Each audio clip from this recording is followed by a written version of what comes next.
La mise en orbite d'un réseau de centrales solaires. Thales, spécialisé dans l'aérospatiale, la défense, la sécurité et le transport terrestre, devrait donc être choisi la semaine prochaine par l'Agence spatiale européenne pour mener une étude de faisabilité afin de fournir à la Terre une source d'énergie quasi illimitée. Sébastien Lebelzik. Alors imaginez une constellation de centrales solaires en orbite autour de la Terre, à 36 000 km d'altitude, capable d'alimenter la planète en permanence en électricité.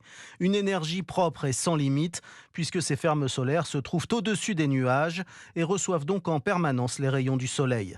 L'Union européenne y croit et c'est Thales qui devrait prendre dès la semaine prochaine la tête d'un consortium composé d'une dizaine d'entreprises européennes comme Airbus, afin d'étudier la faisabilité du projet baptisé Solaris. Alors si Solaris devient réalité, on le saura d'ici 2 ans, des fermes de panneaux solaires seront construites dès 2030, directement dans l'espace par des robots qui vont assembler cet immense puzzle.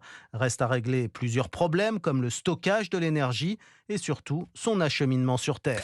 Les explications de Sébastien Lebelzik pour